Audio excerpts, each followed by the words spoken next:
When climbing dreams turn into nightmares, the gut-wrenching story of Marc Andre Leclerc's fatal accident.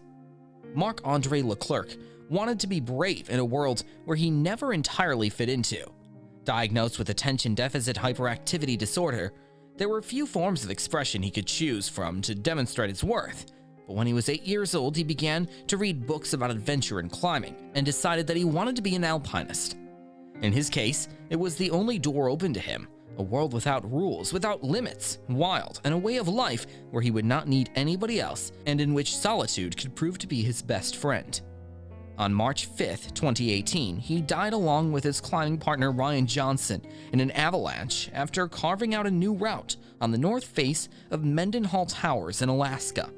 Leclerc was 25 years old and barely known to the wider public, but it is fair to say that it could be decades before another climber manages to achieve what the Canadian did on his own. The first solo ascent of the infamous Patience route on Mount Robinson's Emperor Face, Torre in Patagonia in winter, a solo ascent of the Corkscrew on Cerro Torre in 18 hours, as well as numerous free solo first ascents without ropes and harnesses on rock, ice, or a mixture of both. Curiously, the best climber of the century had flown under the majority of radars.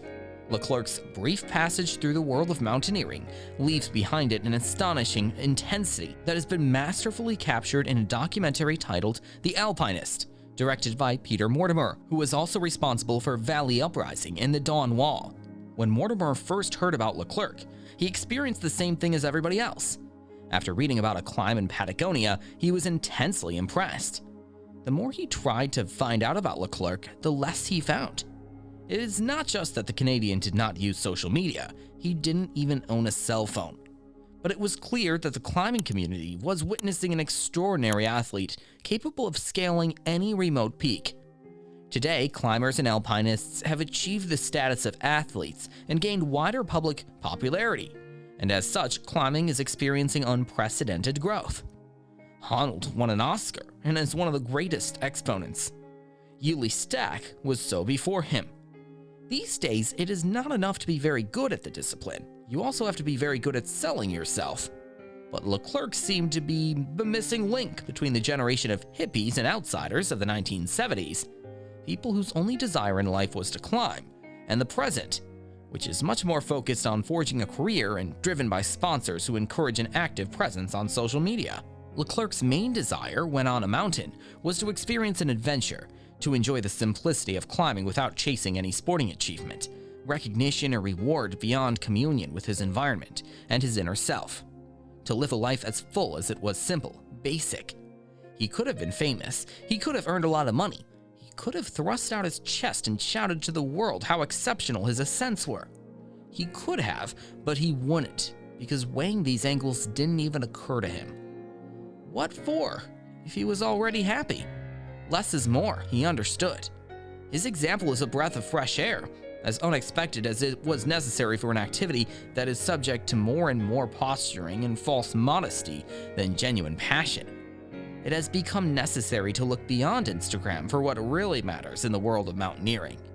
The images that open the documentary, or those of him climbing at Stanley Headwall, are as beautiful as they are terrifying. Hours after watching, you can still hear the sound of his ice axe and crampons on the rock and feel the fragility of those anchors while imagining the calmness and dexterity required not to make a mistake when climbing without ropes. Leclerc's story is much more than just another story of climbing. It is a story of his commitment to life, a much simpler life that will inspire some and confound others. But thanks to The Alpinist, Leclerc will not fall into obscurity.